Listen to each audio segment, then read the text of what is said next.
¿Qué tal? Muy buenos días, señoritas asuncionistas. Reciban todas un cordial saludo de paz y bien. El día de hoy vamos a continuar con el desarrollo de nuestra área comunicación, ya empezando el cuarto bimestre. En esta sesión vamos a desarrollar el tema de adyacentes nominales, artículos y adjetivos. El propósito de nuestra sesión del día de hoy es identificar cuáles son los adyacentes nominales, su definición, clasificación y qué función sintáctica cumple. Empezaremos hablando de qué son los adyacentes nominales. Se le conoce como adyacente a la palabra o grupo de palabras que dentro de una oración tienen la función de determinar o de calificar a un sustantivo. La palabra adyacente hace referencia en general a algo que está próximo, es cercano a algo. En el caso de su definición gramatical, que es la que nos interesa, este significado se relaciona con el hecho de que el adyacente suele estar próximo a un sustantivo, ya que siempre lo acompaña para cumplir su función sintáctica.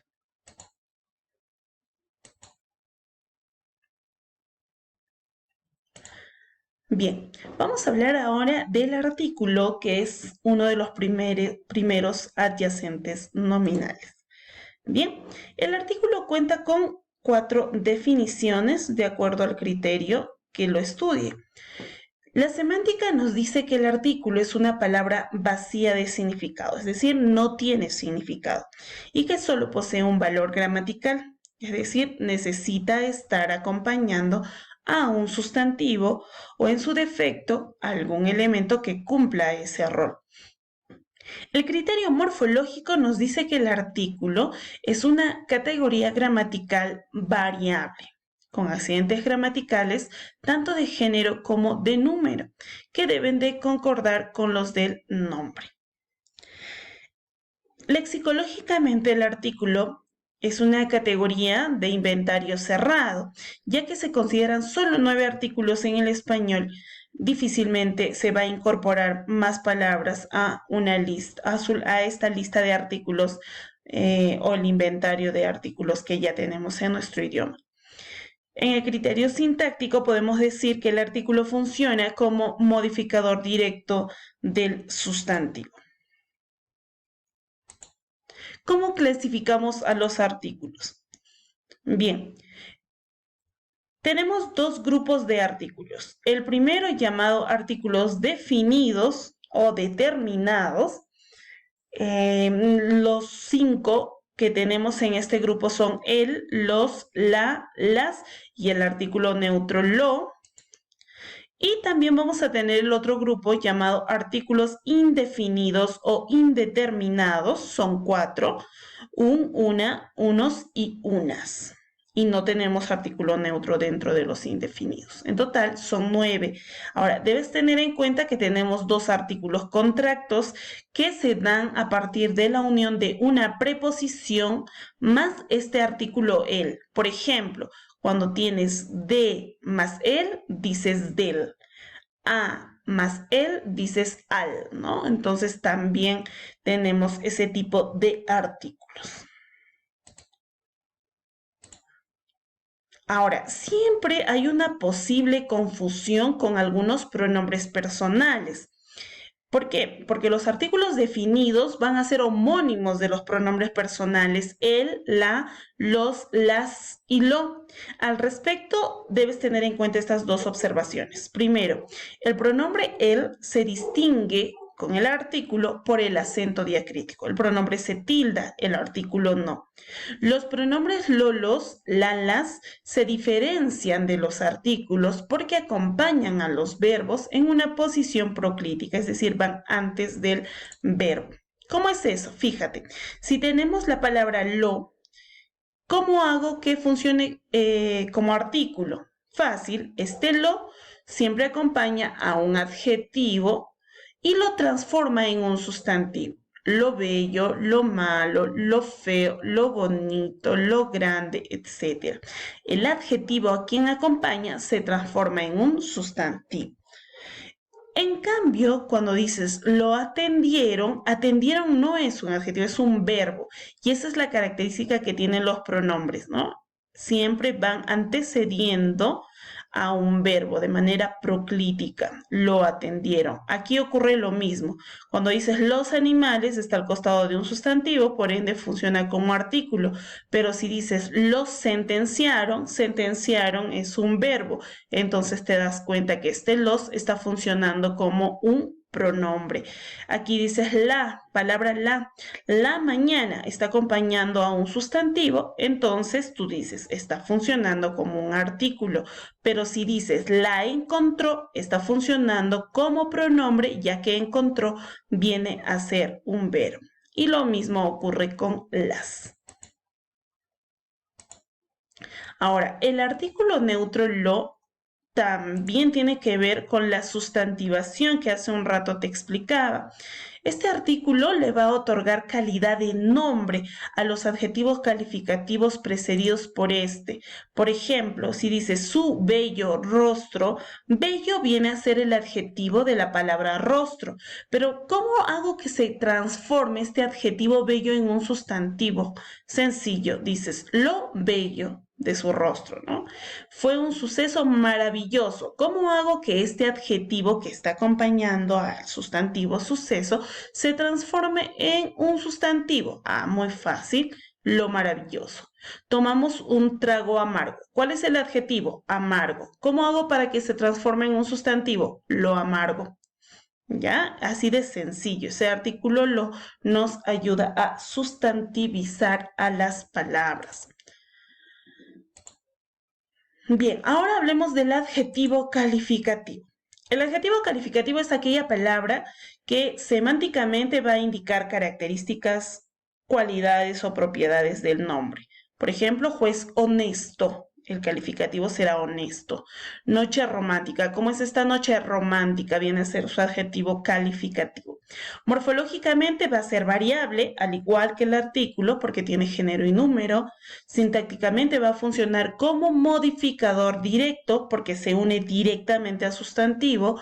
Lexicológicamente tiene inventario abierto, se pueden crear más adjetivos calificativos en nuestro idioma. El adjetivo calificativo es dependiente semántica y funcionalmente del nombre. Bien. Posición del adjetivo en el grupo nominal.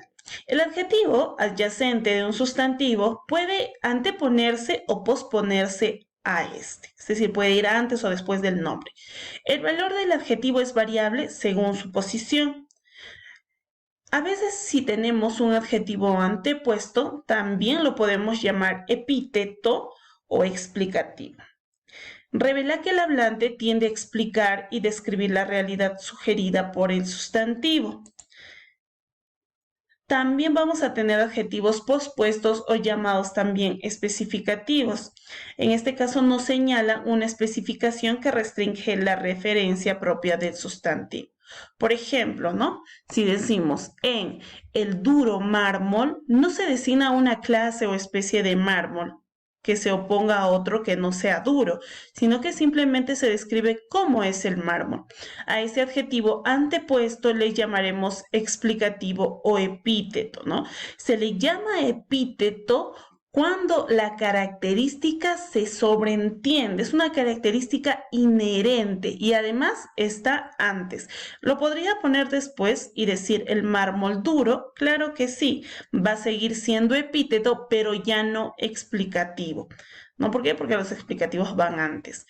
Cuando decimos en la casa vieja, la intención del hablante es la de señalar una clase opuesta a otras, como podrían ser la casa nueva, la casa bella, la casa remodelada. A este adjetivo pospuesto, está después del sustantivo, lo vamos a llamar especificativo. Tenemos más ejemplos de adjetivos explicativos o epítetos, ¿no? Cuando decimos la oscura noche, epíteto, una alada mariposa, es un epíteto, el encendido fuego, epíteto, el árido desierto, son características inherentes. Hay más adjetivos especificativos también. Por ejemplo, podemos mencionar la mujer morena, el hombre inteligente, el cabello limpio, el régimen democrático, etc. Ahora, debemos tener en cuenta que en ocasiones la posición del adjetivo genera cambios en su significado. El solo hecho de ponerlo antes o después del sustantivo hace que su significado cambie. Por ejemplo, si está antepuesto y decimos una verdadera alegría, esto de verdadera, que es el adjetivo, tiene significado de gran, ¿no? Una gran alegría. Pero ¿qué pasa si digo una alegría, acá debe decir alegría, verdadera? ¿No? Ahora es una alegría cierta, ¿no? Fíjate que verdadera antes quiere decir gran y después que es cierto, ¿no? Cuando decimos buen amigo, eres un buen amigo, me refiero a que es un gran amigo. Y cuando digo eres un amigo bueno, ahora fíjate que le he puesto el adjetivo después, se refiere a que es bondadoso y ya cambia significado, ¿no? Cuando digo es un gran jefe, te refieres a su grandeza. Y cuando dices jefe grande, de tamaño. Un nuevo libro es recién editado, en cambio un libro nuevo es apenas usado. Pobre hombre es miserable, hombre pobre es sin recursos. Rara cualidad es que no es frecuente. Una cualidad rara es extravagante, que sale de lo común. Ahora, los adjetivos calificativos pueden tener grados dentro de su significación. Observa por aquí. En el cuadro podemos observar que el adjetivo calificativo puede estar en grado positivo, comparativo y superlativo. Son tres sus grados. ¿Cuándo se dice que un adjetivo calificativo es positivo? Cuando el grado nos indica la cualidad de forma natural. Por ejemplo, mujer bonita, animal feroz, alumna estudiosa, Perú emprendedor. Es positivo, ¿no? La característica de forma natural.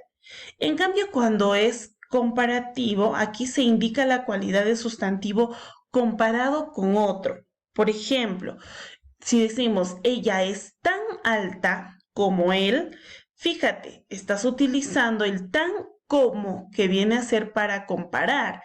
Pero en este caso, cuando dices ella es tan alta como él, te das cuenta que indica igualdad. Si digo ella es menos alta que él, ya es un comparativo de inferioridad porque tiene menos que, ¿no? Y el comparativo de superioridad será ella es más alta que él. Y ya estás utilizando el más que para indicar esa superioridad. En el caso de los superlativos, son el grado en el cual la cualidad se va a exagerar, señalar de una forma superior, ¿no? Claro que los superlativos pueden ser a veces relativos y otras veces absolutos. Cuando se dice que es relativo, cuando se expresa la cualidad en forma superior, obviamente, pero existe un límite semántico que empieza con la preposición de o del, ¿no? En su defecto. Por ejemplo, ella es la más alta, fíjate que tiene casi la misma estructura que el comparativo, pero cuando es la hora de poner el que en el comparativo, en el caso del relativo se usa el del. Ella es la más alta del salón. Estás limitando. No es la más alta, pero del salón. Tiene un límite. Ella es la menos alta del salón, también tiene un límite. En cambio, cuando es absoluto, se expresa la cualidad en el grado máximo. Puede ser de dos clases. A veces es un perifrástico o perifrástico también se le dice, con el apoyo de los adverbios, ¿no? Y es muy alta, sumamente alta, excesivamente alta, recontra alta, etcétera, ¿no? Y puede ser también absoluto, pero sintético, colocando el adjetivo en grado positivo, pero le vas a agregar, ¿no? Las terminaciones ísimo, érrimo o entísimo. Por ejemplo, de cruel, crudelísimo, de mísero, misérrimo, de ardiente, ardentísimo.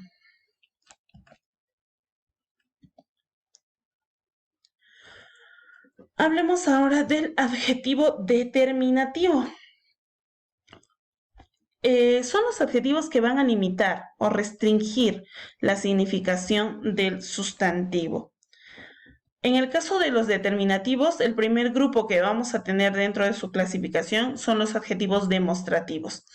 Estos adjetivos se van a encargar de señalar la ubicación del sustantivo mencionado con relación con el hablante, ¿no? Si está cerca del hablante será este, esta, esto o estas. Si está cerca del oyente, de la persona a quien le estoy hablando, dirás ese, esa, esos, esas. Y si está lejos de ambos, tanto del hablante como del oyente, dirás aquel, aquella, aquellos y aquellas. ¿No? Acá tenemos algunas oraciones. Por ejemplo, esta noche, esta, muy cercana, veremos ese programa que está más cerca del oyente, ¿no? Por ejemplo, esos alumnos entrarán a aquel salón. Esos alumnos están cerca del oyente, aquel salón, lejos de ambos. También vamos a tener los adjetivos posesivos. Van a ser aquellos que modifican al sustantivo señalando pertenencia o posesión. Los más utilizados son mío, mía, míos, mías, si es para un solo poseedor en primera persona. Para varios poseedores será nuestro, nuestra, nuestros, nuestras. También tenemos tuyo, tuya, tuyos, tuyas. Para varios poseedores será vuestro, vuestra, vuestros y vuestras. Y en tercera persona, para un solo poseedor, utilizamos suyo, suyas, suyos, suyas. Y para varios poseedores es lo mismo, ¿no? Ahora, también tenemos los posesivos apocopados. Mi, tú, su, mis, tus, sus. Y solo funcionan como adjetivos, ¿no? Te das cuenta que de mío nace mi, de tuyo nace tú, de suyo nace su. Esos son apócopes, ¿no? Se ha recortado. Por ejemplo, tenemos esos caprichos tuyos, son imposibles de cumplir. ¿No? ¿A quién está acompañando? A sus antiguos caprichos. Nuestras intenciones son nobles. Nuestras está acompañando a sustantivo intenciones. Los adjetivos numerales son aquellos que nos van a indicar una cantidad u orden en relación con el sustantivo por este modificado. Se clasifican en cardinales, ordinales, partitivos, múltiplos y distributivos. Los cardinales nos van a indicar un número exacto, 1, 2, 3, 1.000.000, 1.000, 200.000, etc. Los ordinales nos indican una sucesión numérica, primero, último, vigésimo, duodécimo si es 12, undécimo si es 11. Recuerda que la terminación avo no se utiliza en el caso de los ordinales. No es onceavo, quinceavo, no. No, más bien será 15º, 16º, etcétera, ¿no? En el caso de los partitivos nos indican fracción y aquí sí utilizamos la terminación avo, ava, media, octava, doceava, quinceava, etcétera. Los múltiplos que indican multiplicidad, por ejemplo, doble, triple, quíntuple, etcétera. Los distributivos que indican repartición, sendos, que quiere decir uno para cada uno, cada y ambos. Y aquí tenemos algunos ejemplos. Y tenemos también a los adjetivos indefinidos, que son aquellos que modifican al sustantivo de una forma vaga o imprecisa. Nos van a indicar cantidad, cualidad, existencia, identidad, pero de forma indeterminada. Aquí tenemos los indefinidos identificativos, como mismo, otro, demás. Los indefinidos cuantitativos, poco, mucho, demasiado, harto, todo, varios, bastante, etcétera. Los indefinidos intensivos, que es tanto, tal. Los indefinidos existenciales como algún, ningún, cualquier y sus femeninos, obviamente en todos los casos, plural también. Y aquí tenemos algunos ejemplos. Bien, ahora vamos a pasar al desarrollo de nuestra sesión.